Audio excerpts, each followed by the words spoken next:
Hello, church. Good to see you again. Well, I can't actually see you, but hopefully it's good to see me again. I didn't send a video update out last week. I didn't have that much to say, which may be surprising to some of you. But just wanted to give you all a few updates and also share some thoughts at the end. Just some general updates. Some of you may be interested in the numbers that we're experiencing as a parish, and we have a few different metrics for that.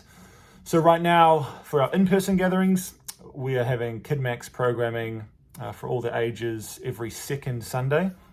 And on those Sundays, in total, we are experiencing around 80 people that come, including kids.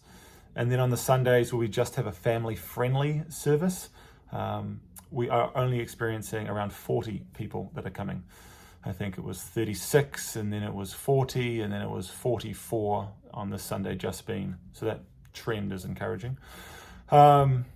So those are numbers for Sunday in-person gatherings. Other numbers we have are the people that read the emails I send out. So currently we have, how many people on my list? About 360 people on the Burlington Parish email list. And of those 360, we usually get about 70% of people clicking and opening and reading that email. It gets as high as 80%, it gets as low as around 60%.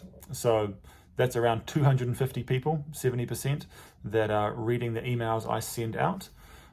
So people that are engaged in some way. I don't know if all the people that read my emails are still part of our parish or not, or just interested, but that's a reasonable number that's still tracking, still engaged, still maybe gauging what's going on and wondering what's their next step, whether to engage further in our parish or whether God was leading them somewhere else, maybe still in that discernment process. We run a lunch service that we trialed for the months of March and April, which we're still in, but decided not to continue that next month and the month after that, because not many people were interested in kind of joining for that. Sometimes the biggest number we had was 8 people that turned up and we had lunch together. The smallest number was 2. So that was a small lunch, but meaningful lunch, and it was great. So how are we tracking compared to other parishes, you may ask? So parishes are quite interesting right now at the Meeting House, because we have one parish that meets once a month, Richmond Hill. We have, I think, 4 parishes that meet every other week. And then we have the rest of us that meet every week. The biggest numbers obviously are at Oakville, and they have around 350. Ancaster would be the second biggest. They have normally over 100, 110, 120. Then there's a number of parishes that are getting around 70, 80. And then there's some that are getting kind of 60 to 65. And then there's some that are getting 30 to 40. And then there's one, Kitchener, which doesn't look to be meeting at the moment. I think they've combined with Waterloo. So I just requested some data from our data team, and they granted my request. So I just read those numbers now. Because at our leadership meeting on Thursday night, some of the leaders were asking, how are we doing compared to other parishes? So hopefully that's helpful to understand kind of where the Meeting House in general is at, where are we at with some of those concrete numbers. Interim leadership. So last I heard, we are finding out this week, well, I already know, but the public is finding out, the community is finding out this week via email who our 2 interim leaders are and what their official titles are. And then sometime in the next week or 2, the interim leadership team should be in place and be announced. I know that the 2 interim leaders, their goal was to find out, to discern and collect and gather together the interim leadership team by this Easter, which is this coming weekend, but they didn't share whether they were announcing that publicly at that point or not. So I'm unsure when that interim leadership team will be publicly announced and who all the people are that are in it. But that's an update on kind of leadership here at the Meeting House. We had a leaders meeting in Burlington Thursday night discussing how has things gone the last 2 months. Well, we're still in the second month, March and April. We had a plan for March and April. The first and third Sundays running KidMax programming. The second and fourth running a family-friendly theatre. So after worship and announcements, releasing families. So the adults can watch teaching in another theatre and the kids can play crafts. That's because we don't have volunteers right now to run KidMax programming every week. So we're evaluating that, looking at that. What is our plan moving forward? And what we landed on was to continue with the same plan into March, April, May and June. For May and June, keeping the same rhythm going. So first and third Sundays, full KidMax programming for all ages. And then the second and fourth Sundays being a family-friendly experience. And there's one fifth Sunday in the month of May, which we still need to figure out what we're doing on that Sunday. So stay tuned for that. So that's our plan going forward, and then we'll reassess about the summer, July and August, knowing that this is the first time in a couple of years that people probably have more freedom to travel, and people generally go away and leave the GTA in the summer to go to cottages and have holidays and all kinds of things.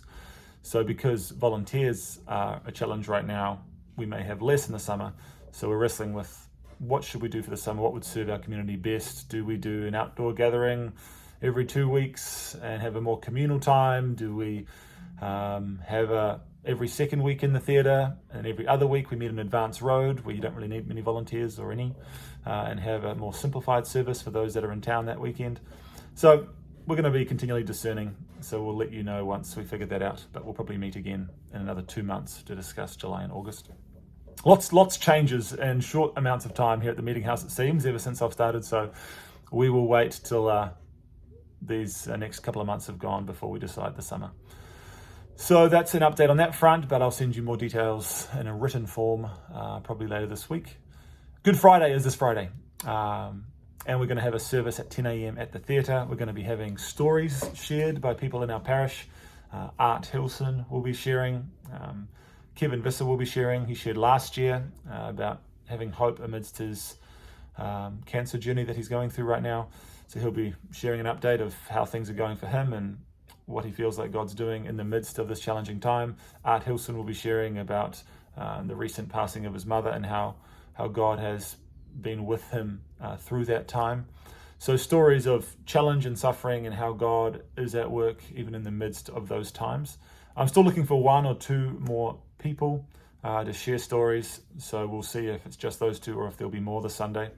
Plus we'll be having worship with Adam leading us in that. So that's this Friday, and then we'll have Easter Sunday, which will be a KidMax Sunday. So all the KidMax programming will be there. So hopefully this will be a good time, Friday or Sunday, to bring people to experience our community. If you have friends that are Easter, Christmas Christians, invite them along. Friday, we're still figuring out whether we have like a TV in a separate room just to show a TV show, show a kids program. So kids don't have to be in the service with such heavy kind of content. So you'll find out by email later this week about that. I'm still figuring that out. And then the following Sunday, so after Easter Sunday, the next Sunday is Local Teaching Sunday. So I'll be sharing. So we'll try and get that recorded. If we can't, then I'll just sit here in my bedroom and do the teaching again for all of you. But if you're still wondering about coming in person, when's a good time? That might be a good time if you're comfortable to hear the local Burlington, what we're up to.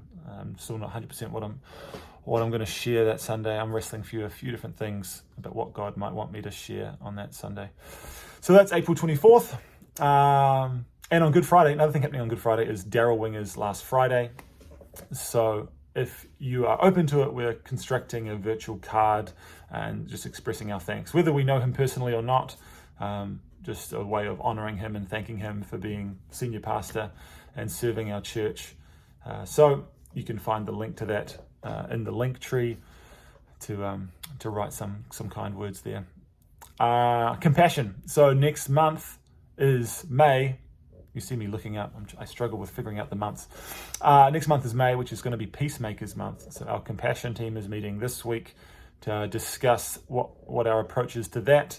So stay tuned for more information about Peacemakers. And I think my last notice is Temporary Home Church. So Kelty and I are running Temporary Home Church every Monday. I've had new people show up the last 2 Mondays. So we'd love to have you if you're considering taking another step in our community, want to get connected, want to journey together with people, get to know more people in our community. You want free snacks, come Monday, tonight. Today is Monday. Tonight is Monday still. And experience home church with us. So it's 7 p.m, 1240 Advance Road. So I hope to see you there. You don't have to let me know you're coming. You can just turn up, and it'll be great to see you. So those are all the notices. Just wanted to give you a virtual video version of some of the notices, and you hear them first here.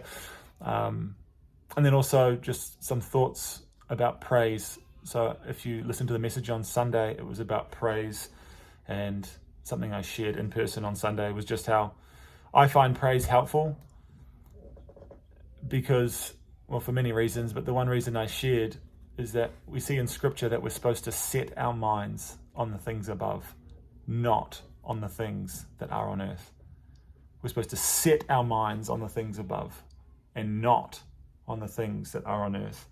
Another passage says, "For the mind set on the flesh is death, but the mind set on the spirit is life and peace." We're called as Christians to fix our eyes on Jesus, the author and perfecter of faith, who for the joy set before him endured the cross, despising the shame. So how we navigate a world that is very broken, it's full of suffering and challenge, and I think we've become acutely aware of the brokenness of the world in these last couple of years. How are we supposed to have hope? How are we supposed to move forward with optimism about what God is doing? How are we supposed to move forward through such intense evil and suffering and tragedy? We're supposed to set our minds on the things above, get God's perspective. What is God saying about it? Focusing on who God is, focusing on our hope, which is Jesus and the resurrection, that our hope isn't in this life, that in this life we will have suffering, we will have challenge, but there is a time coming where we won't, the age to come. And this life is very short, but the one to come is very long. So I love praise because it helps get my mind off the things all around me. It helps me focus on who God is, on what God says, on what God is doing. It helps me to more clearly hear his voice as well. Prayer and worship help me to do that. So my encouragement is to praise, to take time to just find worship songs that you connect with, that the lyrics resonate with where you're at, or maybe with where you want to be, and you sing them by faith and sing those songs to him. And he loves when we hear his voice. There's a passage in Song of Solomon, which is a love story between a man and a woman, but it's also a picture of God and his church, and God and us. And the man says to the woman, God says to his people, "Let me see your face. Let me hear your voice. For your voice is sweet and your face is lovely." Another passage in the Song of Solomon says, "You have made my heart beat faster with a single glance of your eyes." And I recall those verses because it encourages me a lot, that sometimes I don't even know what to praise or what to sing, and just lifting my gaze in praise and just looking at him moves his heart. "You have made my heart beat faster, Jordan, with a single glance of your eyes." And he's saying the same thing to you. He loves you and adores you and loves when you just turn your gaze toward him, and he gets to have your attention. He paid a lot for us to have our attention. And so when you give it to him, it means a lot to him. So those are my thoughts on praise. I shared some of that on Sunday, but you got the extended version on here. So that's all the notices and updates from me for now. Have a great week, and always feel free to email me, contact me. I'm still learning who is a part of our parish and still looking forward to meeting a number of you. So thanks for watching this far, 14 minutes in, and God bless.